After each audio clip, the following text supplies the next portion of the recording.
we also are happy to have a speaker today of how technology is changing education. And this is a person that founded the world's largest online learning platform that's focused on delivering free, high-quality education, and is doing it with over 4 million students every month, and expanding it into classrooms. So this is someone that anyone with a child of education age, especially K through 12 or early college, is a household name. But I'd like to introduce Sal Khan from Khan Academy. I want something just like this.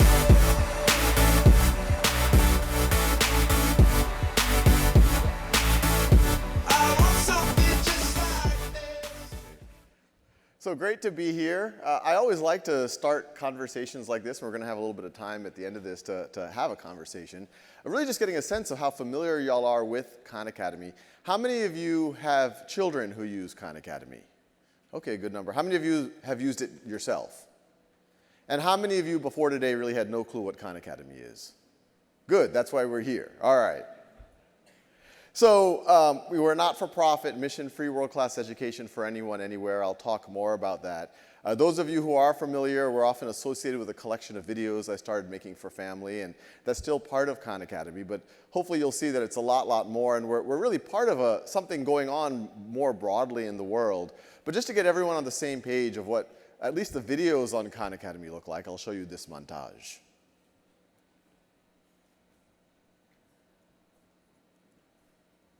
Of these interactions are just due to the gravity. This is an age right after Isaac Newton. I'm told the humidity makes it feel hotter.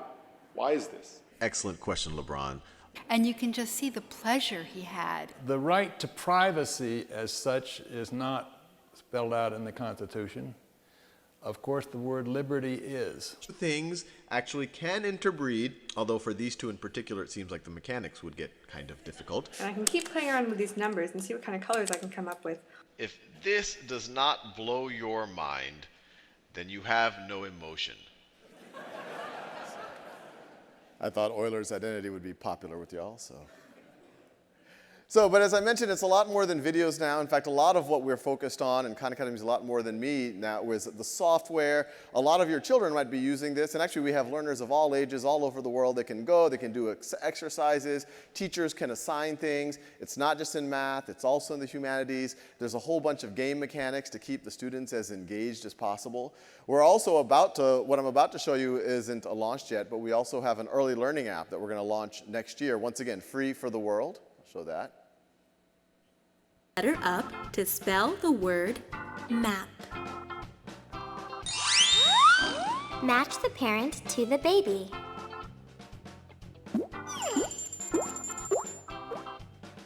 What is 2 plus 3? You won! You can explore cool topics. Everything from science and languages to arts and animals. Then you can use tools to create something awesome. So, everything I showed you is kind of a virtual thing. It's videos, it's software, it's an app. But what we really see ourselves and it was kind of delusional when all of this was started, and I'll tell you a little bit more about how all this got started, is create a world where anyone on the planet can reach their potential. If you're a young girl in a slum in Mumbai, that if you can have access to a low-cost device, that you can self-educate yourself and eventually get to whatever level you need. Ideally, you do have access to a classroom, and in that case, we wanted to make it more personalized. We want to make it actually humanize the classroom using technology, and we'll talk more about what that means. And the real goal is eventually, and this doesn't exist yet, but we're starting to work on it, is a way for people to prove what they know to the world. So not only can they learn it, but they can actually plug in to the broader economic opportunity or just being a productive citizen. And as we do it, just constantly measure and improve, like many of you all do in your own organizations, but for too long really hasn't been happening in education. So this is just a snapshot of the scale that Khan Academy is at right now. We're being used in almost every country in some way, shape, or form, over 60 million registered users. You know, on the 30 cents, just to put that into that's per hour of learning. To put that into perspective, that's about 1/100 the cost of kind of traditional instruction, and that number is only going down as we can kind of scale. And this is something that is, you know, this is one of these trends that you're seeing in a lot of industries, but what's neat is that we can also start to see this in education, and it's growing quite fast. But to fully appreciate how, you know, even for me, this almost feels surreal, some of these numbers, especially where they could even go. I'll tell you a little bit about how all of this got started, because it had very humble beginnings. About 13 years ago now, I had just got out of business school. My original background was in technology and in math. I was working in Silicon Valley, then went back to business school, got married, and I was working as an analyst at a hedge fund. And had some family come visit me from New Orleans. That's where I was born and raised. And it turns out from conversation, my 12-year-old cousin Nadia was having trouble with math. She took a placement exam at the end of 6th grade. She didn't understand unit conversion, so they put her in a remedial math class. So I don't think her parents even fully appreciated what that could do later on for her career. They would just kind of track her at that slower track. So I offered to tutor Nadia, and she agreed. I tutored her remotely. She went back to New Orleans. And so every day after work, I would get on the phone, talk to Nadia. At first, frankly, she just believed that she couldn't learn math, but I finally got over that. Then she got unit conversion. Then she got caught up with her class. Then she got a little ahead of her class. At that point, I became what I call a tiger cousin. I called up her school, and I said, you know, I really think Nadia Rahman should retake that placement exam from last year. They said, who are you? I said, I'm her cousin. And surprisingly, they let her take it. And that same Nadia, who's being put into a remedial math class because of unit conversion, after this retake, was then put into an advanced math class, put a year ahead of her classmates. And so I view that as, you know, it was exciting for me. It was a small intervention on my part, kind of, well, I was able to do it after work, form a bond with a family member. So then I started working with her younger brothers. And then over the next 18 months, word gets around the family that free tutoring is going on. And I find myself every day after work with about 10, 15 cousins, family, friends. You know, I'm on speakerphone. You know, frankly, I could have used RingCentral. I was trying to figure out ways to message them and being on phone and whatever else. And I saw a common theme. I saw that a lot of my cousins, even the ones that were good students, had gaps in their knowledge. The reason they were having trouble with algebra wasn't because algebra was difficult or because they weren't bright. It's because they didn't really learn negative exponents well, or they were a little shaky on their fractions or on their decimals. And so having a background in software, I said, hey, wouldn't it be cool if I wrote a little thing that could generate questions for them in whatever their gaps were, and then I, as their tutor, teacher, whatever you want to call me, I could get reports on seeing how they were doing and when and what exercises they were doing. And so I started working on this. It was just a fun project. And all my friends knew I had this crazy thing going on with my family, and I was demoing the software at a dinner party. And while that was going on, the host of the party, he says, well, Sal, this is all very cool, but how are you actually scaling up your lessons? And I told him, his name's Zuli, I have to give him full credit. I said, Zuli, you know, you're right. It's hard to do with 15 cousins what I was able to do with just Nadia or Nadia and her brothers. And he said, well, I have an idea. Why don't you record some of your lessons as videos and upload them onto YouTube? And I immediately said, no, that's a horrible idea. YouTube is for cats playing piano. It is not for serious mathematics. But I then got over the idea that it was not my idea, and I decided to give it a shot. And you know, those first few videos were just things I saw a lot of my cousins were having trouble with. Least common multiple, negative numbers, whatever, logarithms. And I started telling my cousins, why don't you watch this ahead of time, and then when we get on the phone, we can dig a little bit deeper. And after about a month, I asked them for feedback, and they somewhat famously and backhandedly told me that they liked me better on YouTube than in person. And at first, that's counterintuitive, but when you really put yourself in the mind or the shoes of a learner, it makes all the sense in the world. They definitely appreciated the fact that I was putting energy into it, that I was invested in them, that I would give them pep talks every now and then. But when you're really trying to learn something the first time, it can be really intimidating when someone else is kind of waiting for you to learn it. No matter how non-judgmental they're trying to be, you feel like you're wasting their time. You might be embarrassed. You might be in an algebra class and embarrassed that you forgot some of your 5th grade material. But now you can access it at your own time and pace. There's no judgment. It's always there. You can watch it as many times as you need to. So I took that as positive feedback, and I kept going. And it soon became clear that people who were not my cousins were watching. And so I started seeing the view count on YouTube go up. Then I started to see some of the comments started to come in. Some of those early comments were just simple thank yous. Even that I thought was a pretty big deal. I don't know how much time you spend on YouTube. Most of the comments are not thank you. They're a little edgier. But then the comments got quite intense. I got comments like, this is the reason I was able to pass my algebra class. This is the reason why I was about to drop out of high school, but I now feel confident. This is the reason why after leaving the military, I'm able to go back to college. I remember there was even this one time, I brought my wife over. I was like, this is incredible. I got a note from a mother saying both of her sons had a learning disability, and these videos were the only way that they were able to keep up with their class. And because of that, her and her entire family were praying for me and my entire family every night. And you can imagine how powerful and strange that was for me on some level. You have to remember, I was working at a hedge fund. I was not used to people praying for me, at least in that way. And so I just kept going. You fast forward to 2009. Frankly, this is, there was about 50,000 people who were using it on a regular basis. I would wake up in the morning and, my mind was more on, well, what could I do next for this thing, this website, this resource, I'd called it Khan Academy at the time.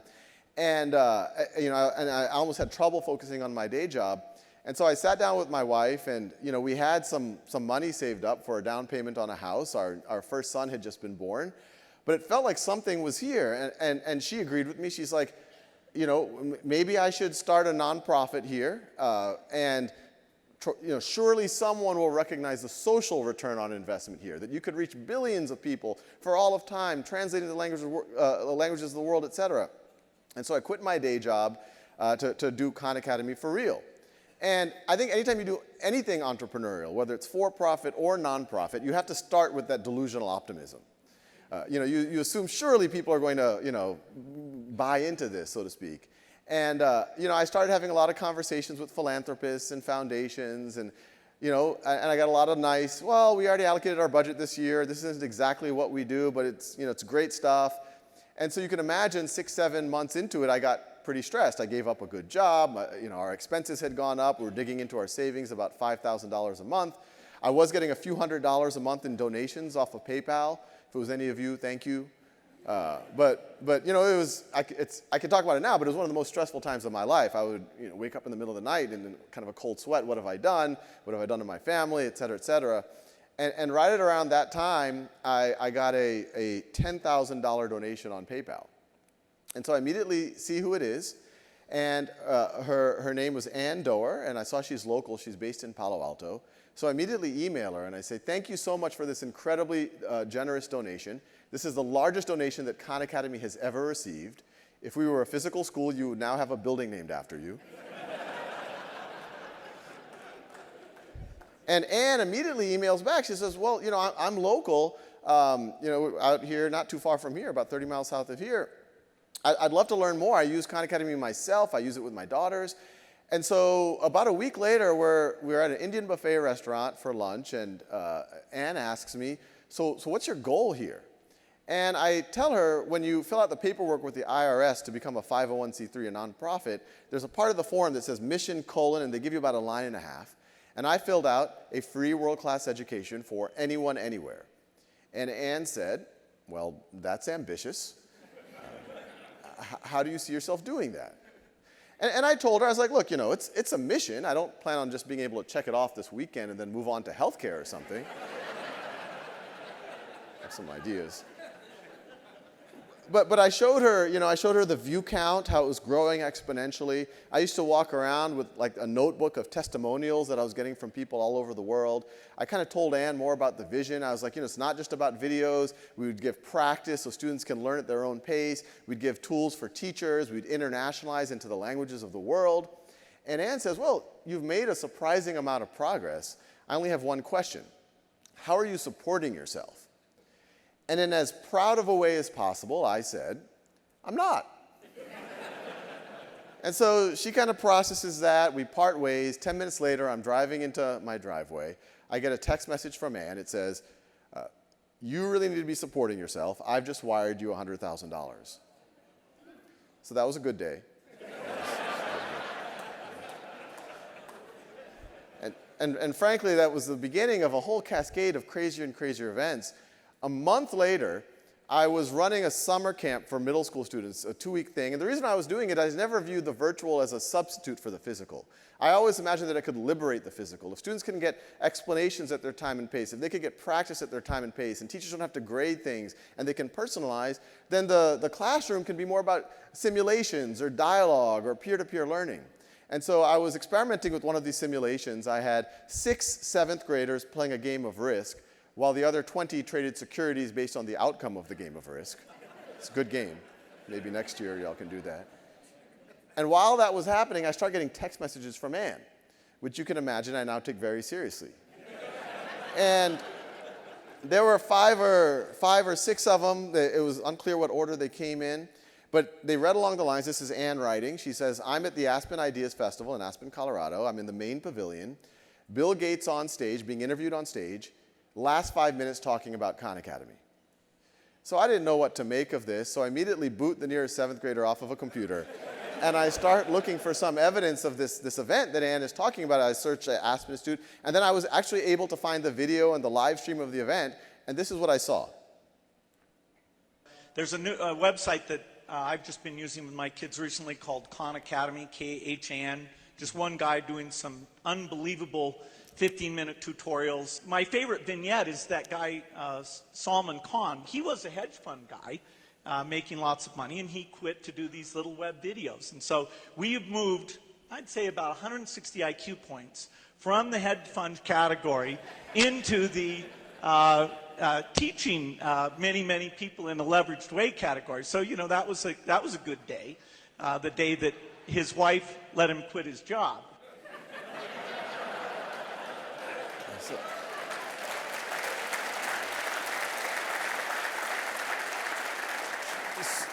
So you can imagine. Well, I mean, I'm not making this up. I was shaking. I was like, you know, is this happening? Is this a dream? I actually got nervous. I was like, you know, those videos were for Nadia, not Bill Gates. And you know, clearly he knew the site. I mean, he's talking about my wife. He knows a lot about Khan Academy. And so I went home that night at dinner. I still remember that night, you know, clearly. And I was just with my wife, and I was just like, what do I do now?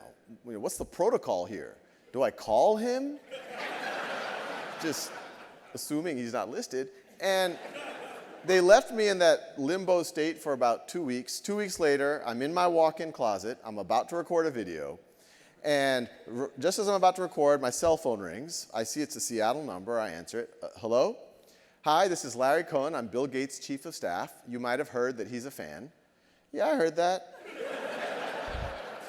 And if you're free over the next few weeks, we'd love to fly you up to Seattle and learn ways we could work together and maybe support what you're doing. And I was looking at my calendar for the month, completely blank. So, you know, I got to cut my nails, do some laundry, but I think I can meet with Bill. So we had that meeting, kind of a surreal meeting for me. But it was very similar to that meeting with Ann. What would you do with more resources? I would internationalize. I would create tools for teachers. I would allow it so anyone on the planet could learn at their own pace. One day, I hope to even make it so that people could prove what they know. Bill was excited about it. And at the same time, folks from Google reached out too. And they said, we've been following you. A lot of our team uses Khan Academy. I didn't know about any of this. What would you do with more resources? I told them the same thing.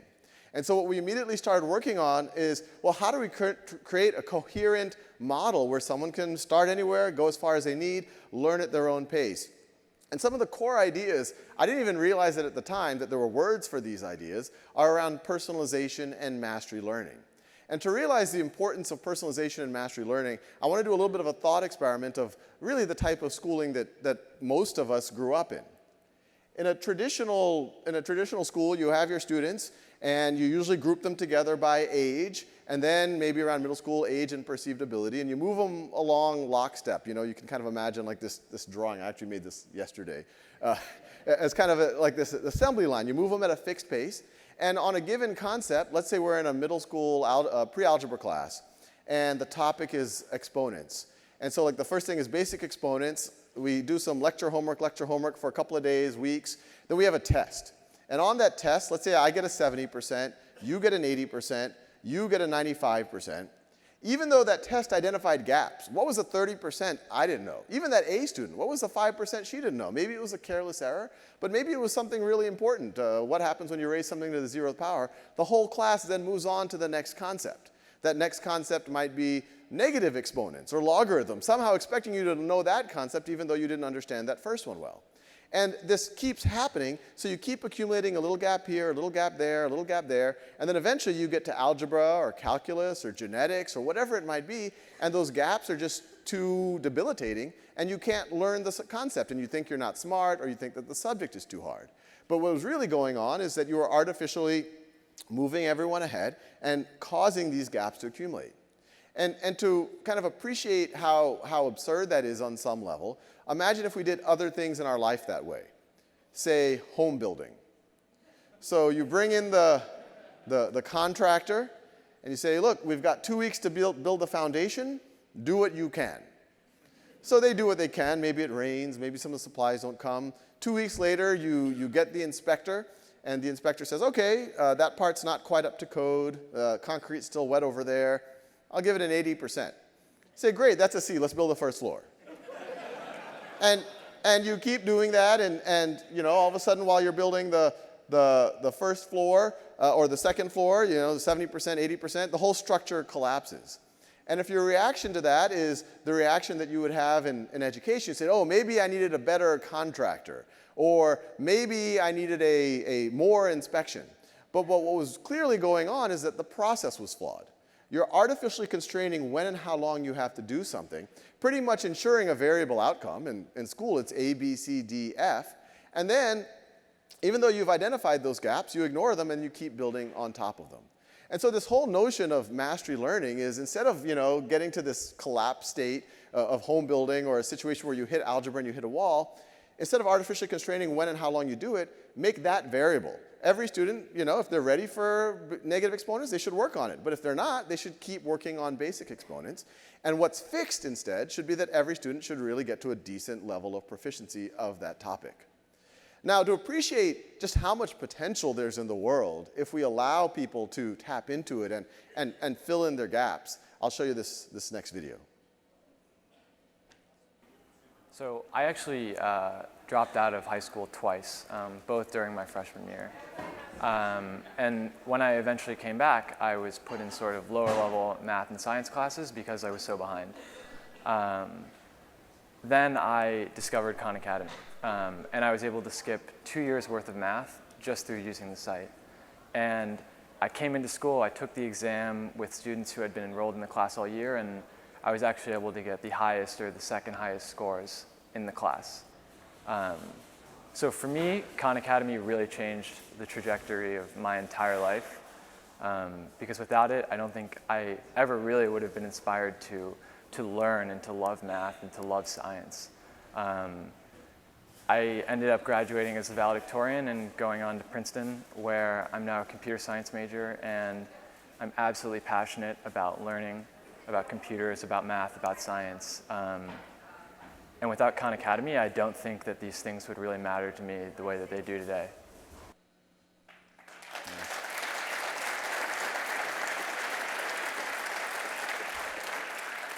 And so kind of with the Charlie Marshes in mind, we had a really interesting partnership start to form a couple of years ago with the College Board. The College Board, some of y'all might recognize, they're the folks who make the SAT. They're also the people who do the advanced placement test, the PSAT. They do a bunch of things, probably most famous for the SAT.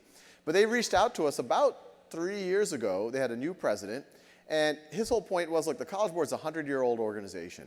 And there's always been, they're a nonprofit, and their whole mission is to make the world a meritocracy. Everyone has opportunity. But there's been this whole industry that has grown up around standardized tests. The test prep industry is a billion-dollar industry, which goes against that idea, where if you're middle class, upper middle class, you can afford the $5,000 over the summer or a $200 an hour personal tutor to give you that edge. And for many decades, the College Board just kind of pretended that it wasn't happening or would say, well, that doesn't make a difference. But what they realize is, well, look, while they're going to re-engineer the SAT so it's really aligned with what students learn in school, wouldn't it be incredible if they could partner with somebody who was aligned to give that opportunity to truly level the playing field? So they came to us and they said, do you want to do this with us? And we said, absolutely. This is exactly what our mission's all about. And so as of about 2 years ago, Khan Academy's software and the videos, but it's really more about the software platform, is the official practice for the SAT now. We also just made an announcement recently on the advanced placement exams as well. But this is something that reaches, the PSAT, for example, is 80% of all American students take it. The SAT, as you can imagine, a majority of all college-bound students will take the SAT. So it was a huge opportunity for us. And what's really exciting now is when someone takes the PSAT, in fact, I met a couple of folks in the green room whose children are about that age, when they take the PSAT and they get their scores now, they'll get a link to Khan Academy. And if they click on that link and give permission, the PSAT now acts as a diagnostic test for personalized learning. So in the past, when most of us took the PSAT, it was just like this random test in 10th or 11th grade. But now, it's the beginning of your journey. And so the software in Khan Academy knows what you got wrong or right in math and reading and writing, and it can immediately do customized, personalized, mastery-based weak point training. And what's been really exciting is we just published our first research finding using it, because we're able to follow the students from the PSAT using Khan Academy all the way through the SAT. And we found that students who spend 20 hours on Khan Academy between the PSAT and SAT, so that's usually about an 18-month period while they're in school, they double the gains that you would normally expect them to see. So that roughly equates to a 115-point increase. But what's really interesting, and this wasn't on the formal press releases, is that keeps going. That roughly every hour was correlating with about 5 points of every hour of practice was 5 points, and that the students who did 40, 50 hours, which really isn't a lot over 18 months, especially on something as important as this, kept seeing gains and saw improvements of 200, 300, sometimes 400 points. So if any of y'all have young people in your lives, I'll share this slide with you so that you can motivate them. And there's another interesting dimension here, and this goes back to instrumenting and kind of this inflection point we're in a lot of industries. These types of studies would have seemed like science fiction 5 years ago, that you could actually in real time follow 250,000 students and actually figure out with a very fine grain level what types of interventions are working best for those students. And so with that same lens, we've also had partnerships with a lot of, I guess you would say, graduate or professional level exams. We are the official practice for the LSAT, the MCAT, and the nursing exam now. So once again, this is getting us closer to this vision of, can we create free, and this is all free, it's all not-for-profit, no ads, nothing. Can we make it a way that anyone who has a desire to reach their potential actually can and doesn't have to be worried about hiring test prep or whatever else. And what's really cool is Khan Academy is now used by more than 4 times as many students as all of paid test prep combined. And we're seeing that that's continuing to accelerate and the price points are coming down, which is also a positive effect on the market. Here's just some other studies which have been really cool. Of note is the Brazil study, which we're actually we published just recently. And this is one where we saw that there's classrooms in Brazil that if they just swap out one class period where the students were able to do more of a personalized learning using Khan Academy, that they were able to see 30% gain. So the whole idea here is, we're at the very beginning stages. We're already seeing nice results, but what's really exciting is we can only build and improve on that because we have the information to act on it. So everything I've talked about so far, for the most part, the Brazil is kind of a nice segue. Everything was the developed world, the English-speaking world. What about the rest of the planet? And all of these are kind of cool stories. A lot of these are pictures that other nonprofits or volunteers take while visiting different parts of the world, setting up computer labs. But probably the coolest is the one there in the top right. I used to give talks like this and say, who knows, maybe one day we'll be used in Mongolia, kind of imagining the furthest place on the planet. And then about 2 years ago, I got an email from that young woman in the top right. Her name is Zaya, and she was in Mongolia. And she had an email and it had a link to a video testimonial, very similar to Charlie's testimonial, how she talks about, she likes math now, she's excited about learning, et cetera, and immediately assumed that she must be middle class or upper middle class because her English was quite good. She clearly had access to the internet and a computer. But then I read her email more closely, and it turns out that there was a group of engineers from Silicon Valley who were using their vacation time to go to Mongolia and set up computer labs with internet in orphanages. And what you see in the top right over there, those are the orphan girls using Khan Academy, and Zaya was one of those orphans. And what's really cool about the story, even that it feels like something out of a science fiction book, but what's really cool, and it's kind of Charlie's narrative again, is it makes you appreciate how much potential there is. Zaya was able to kind of fly so well that she is now one of our top contributors to Khan Academy in the Mongolian language. So you have she's now in her early 20s, a young orphan girl who is now becoming kind of the teacher of her people. And so you can only imagine how this could only accelerate over time.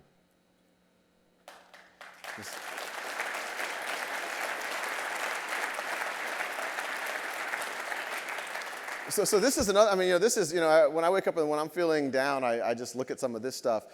This is another thing that came out earlier this year. So it turns out this young girl, Sultana, when the Taliban took over her town about 7 years ago, forbade all the girls from going to school, threatened them with acid attack, horrible stuff. She was lucky enough, she was about 13 years old at the time, she was lucky enough that her family had a computer with internet. And so she uses the internet to self-teach herself English, which is a little scary, but it worked. And then that was how she learned. And she asked family members to get her any reading material she could get in English. And she had a family member who traveled to Pakistan, came back and had a Time magazine. And that Time magazine copy happened to have an article about Khan Academy in it. So Sultana immediately grabs on. She's like, oh, there's this free thing that I can learn from. And so she starts spending hours a day on Khan Academy, starting at not even a middle school level, frankly, at an elementary school level. And she just kept learning all the way through trig and chemistry and physics and calculus. And as of about 2 years ago, she says, I want to become a physicist. And so she decides, and she wants to come to the US to study physics and become a physicist. And so she smuggles herself into Pakistan to take the SAT, because it's not administered in Afghanistan. This is across one of the most dangerous borders in the world. It was a 30-hour journey that she had to be smuggled to take the SAT. She does surprisingly well, and then she's trying to get into the US. And for a whole host of reasons, she wasn't able to. This is when we come into the story. Someone that she connected with us. We're like, this is an incredible story. We tried to email whoever we could to say, this young woman should be able to come to study. But luckily, Nicholas Kristof also noticed from the New York Times. And so he wrote this op-ed. This was about 5 months ago, a little more than that. Meet Sultana, the Taliban's worst fear, telling her story. And after this, she was actually able to get political asylum to the US. And what's really exciting, actually, I just talked to her this morning. I've turned into a little bit of an informal advisor to her. As we speak, she's doing research with one of the top physicists in the world at MIT. So once again, one of these...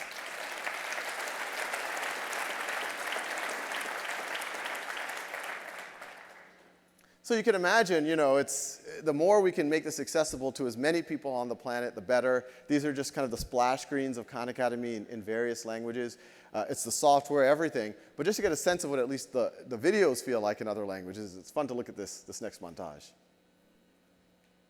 Me comí 2 cuartos de pizza. L'hypoténuse commune, ok. 7, 13, 15.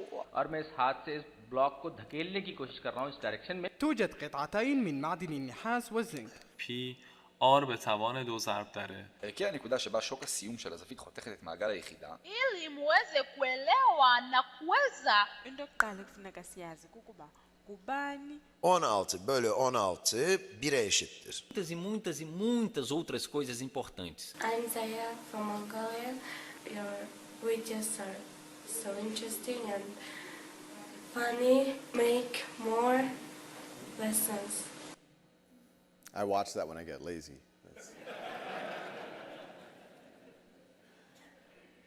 The goal here is, let's start with someone in early learning, wherever they are, give them all the academic tools, but also the metacognitive tools. They have growth mindset, whatever else, so they can get to wherever they want. And not just, do well in school and do well on the SAT, although those are important things, especially for many people in our part of the world, but actually get to a world, and this is something we're working on right now, so expect to see this in the next 2 or 3 years, so that they can prove what they know and they can prove it at a global level. When our mission statement was somewhat delusional to say a free world-class education for anyone, anywhere, but now it's less so, and we think we can actually do it so that if you imagine the world in 5 or 10 years, you can literally have billions of people who are able to tap into their potential the way that the Zayas or the Sultanas or the Charlies of the world did. And to just, here's just more pictures of Khan Academy being used around the world. And, I'll finish with a little bit of a thought experiment that I like to tell everyone who's associated with Khan Academy. And to be clear, it's much more than me now. We're approaching 200 folks not too far away here in Mountain View. We have thousands of people who volunteered. We have roughly 300,000 people who've donated an average of $10, $20 to us. We have foundations. So there's many stakeholders now.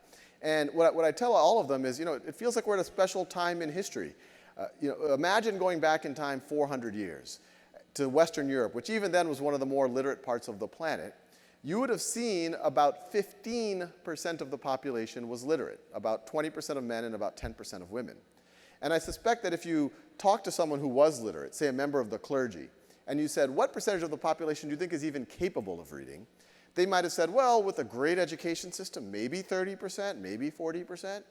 But if you fast forward to today, we now know that that would have been a wildly pessimistic prediction, that pretty close to 100% of the population is capable of reading.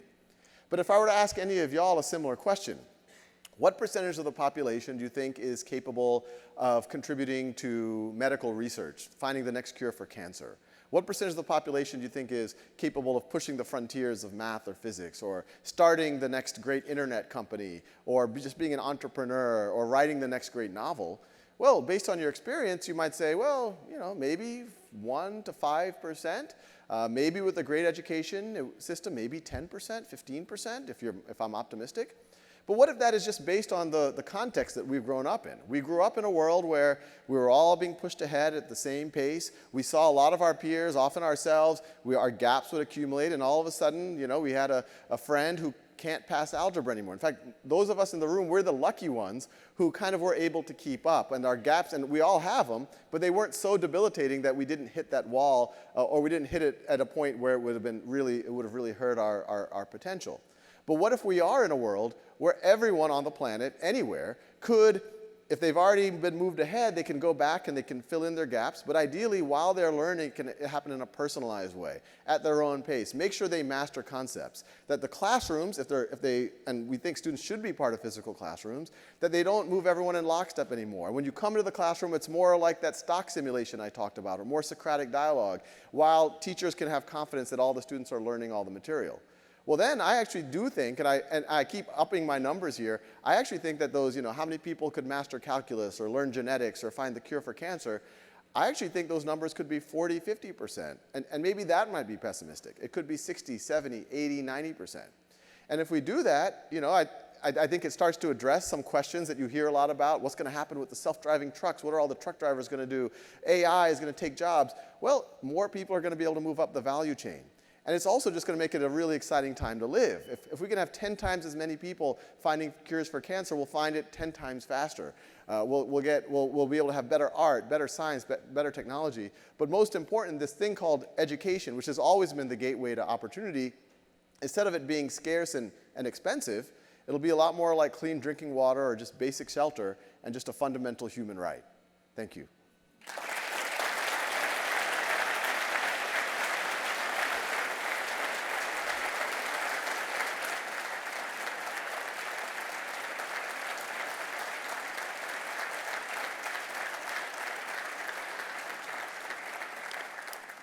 Thank you. So we have time for questions. So I think there's some folks with microphones. So I think if you raise your hand, they'll come around. And questions about anything. About anything at all. Yeah, okay. Yeah.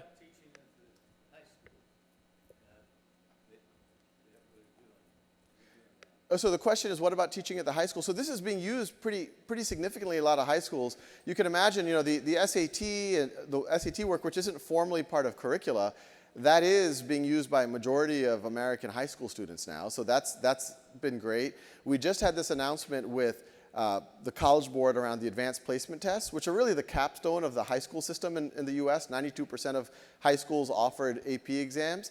And what's exciting about this is Khan Academy is now going to be the official practice for the advanced placement. So one way to think about it is, when we took those same courses, calculus or physics or world history, you had to walk around with this 20-pound textbook. Not only was it heavy and hard to move around, but it wasn't that engaging. It didn't personalize to you. The textbook creators really didn't have a sense of what was working for students, what wasn't. The teachers didn't know whether students were gaining the material. So, students in the next few years are not going to have to live like that. They're going to be able to get something that personalizes to them. It's free. The content will constantly improve, and the teachers will know what's working and what's not working for students. So we're super excited about, so I would hope that over the next 4 or 5 years, you're going to see in the high school system in the US for sure, this is going to become a lot more mainstream. We have, is that, oh, Hi there. I have a question. I have 2 young boys that have been using your system for quite a few years, but as a parent, I'm still not understanding how to monitor them or progress them. Could you tell me what I should be doing at home with them? Yeah, and look, I am now a father of 3, and I'm probably the last person to give any parenting advice. But so there's a couple of things. So the same tools that teachers have to monitor, they're also available. You just sign yourself up as a coach, and you can link your accounts, and hopefully it's pretty self-service on the site. So you can do that, and you'll get weekly emails on what your children are doing. You can even assign things to them if you want, or they can just keep doing what the system recommends. What I do with my children, my older 2, my youngest is too young right now, but I just sit down for 20 minutes a day. It's kind of like going to the gym. Like if you just show up, something's good. And it's more about regularity as opposed to just doing an hour all at once and then not doing it for a couple of weeks. So I would say, 20 minutes a day. And, it's similar to what I did with Nadia 12, 13 years ago. I had to convince her, she thought that she just wasn't capable of learning math. And I said, look, just give me 20 minutes a day for 3 weeks and then see how you feel. And I would say the same thing now. And I would say, as much as I just showed a bunch of technology and all of that, the human element of having a parent, a sibling, a teacher to kind of motivate and invest, that makes all the difference in the world. We see on the platform students who have a coach who is active in monitoring, they have 40% more engagement. So as roles as parents, as cousins, as uncles and aunts, that's a really powerful thing that you could do for children in your community or in your family. Oh, right there. Yeah, I'm kind of new to your platform. I haven't really explored it too much. I imagine you have some content on psychology, and one of the biggest problems in our country is the rising of mental health problems, and I think that kind of goes back to some of the struggles we have in our education system where there's too much focus on IQ versus EQ, and it seems like technology in some ways, for all its incredible benefits, creates some limitations there. When we don't have that human interaction, then people aren't learning the skills they need to have good marriages and good relationships, the rise in ADD, ADHD, and Asperger's. And how do you kind of reconcile that or try to address the need for IQ skills as well as, for EQ skills as well as IQ? No, that's a great question, and it's like an annual debate we have within the organization. So there's a couple of things there's notions of mindset and motivation. And those things we naturally, our team is constantly running experiments on how do we drive engagement, mindset, motivation. We do surveys with students. How do they feel about learning before or after certain types of so we do a lot of that kind of stuff. In terms of kind of purpose-built content around building your emotional muscles or your affective muscles, we haven't done that yet. I could imagine one day it would be interesting. We will cover psychology as just part of our content, but the traditional Psych 101 isn't so much about improving your own psychology. It's more about learning kind of the seminal experiments of psychology and how do we know what we know about our minds. But I think that would be an interesting thing. There's almost a tangential. In that first meeting with Ann, I talked about not solving healthcare. But I actually do think, my wife's a physician, one of the biggest problems in whether it's mental health or physical health is bad information, stigmas associated with things, not being able to, and right now when you do search for things, it's hard to know what's credible, what's not. A lot of times there isn't a lot of deep information out there. So I think there are ideas. I don't think we are going to be able to tackle that in the next year or two. Reed Hastings was mentioned earlier today. He was one of our early supporters, and a couple of times when he met, in the early days, he's like, "Look, Sal, strategy isn't what you do; it's what you don't do." And I was like, "Yeah, Reed, but we're going to do everything." But we learned the hard way that no, he was right. So, but the simple answer is we're not going to be able to tackle it yet. But I hope someone does, or maybe we can help someone do it, or something like that, so we can do more things like that. Now, with that said, we did start an actual physical school. And that physical school, it's called Khan Lab School, it's in our offices. The goal there is to directly address some of that. So at that school, there's two dimensions to a student. One is their academic progress, which is measured by scores and narrative assessment and their portfolio. And then there's their independence level. And their independence level, there's a rubric that has most of the things that you just mentioned on it, and where the students assess themselves, their peers assess them, and they do interventions to work on these things. And we're hoping, we didn't want to just start a school for the 100 kids that go there. We want to leverage the Khan Academy platform to share that learning. So that is our best shot at being able to drive more of that. If you can do your learning more efficiently, then you can free up more class time to do a lot of what you're talking about.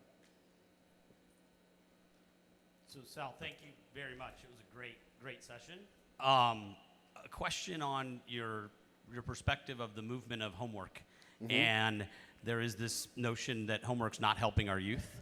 This is coming from a father of a 10-year-old who hates to do his homework. So interested in your thoughts of that movement and what's going on. Yes. So there's a chapter in my book on homework, because it actually is an interesting topic. So it turns out that it's funny, because as soon as Sputnik got launched, the homework in the U.S. increased by 50%, because everyone's like, oh, they're gonna take over. We need more math homework. It's true.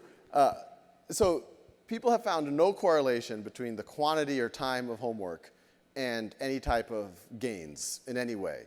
In fact, the only things that people have been able to find strongly correlate with performance, once you control for economics or education of the parents and all this, are whether the children are able to have dinner with their family and whether they're able to get a full night of sleep.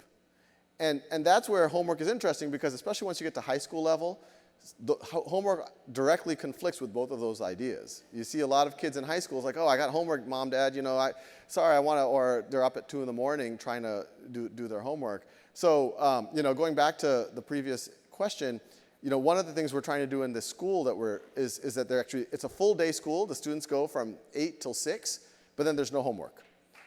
And wow, there's some really... And it's also a full year. And some people are like, oh, that's draconian. What happened to summer vacation? I was like, well, it's kind of, the whole year is interesting for the students, because they're able to learn personalized learning, learn at their own pace, so they don't get frustrated or hate the subjects the way that a lot of kids do. And then a lot of their day, they're able to work in groups and make projects and make things. And I got to say, as a parent, the fact that when my kids come home, they're fully there and I can be fully there I find to be a blessing. I think it would be very stressful if they had some diorama to make the next morning and I had to I don't know. Sorry, I don't want to rub it in.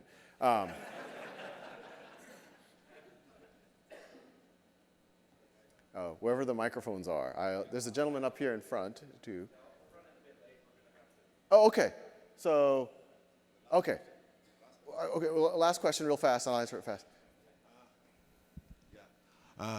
Children are getting addicted to screens. Mm-hmm.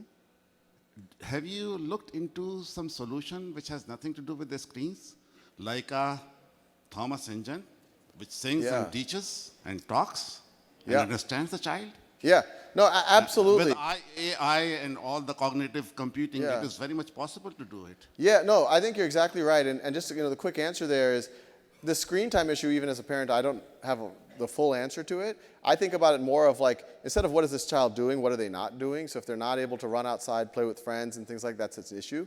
But to answer your question, yes, we're actually even having talks with some toy companies and things. Can we bring the best of both worlds so that students actually do some tactile things? So we're looking into it. But thank you very much. This was a real honor. Thank you.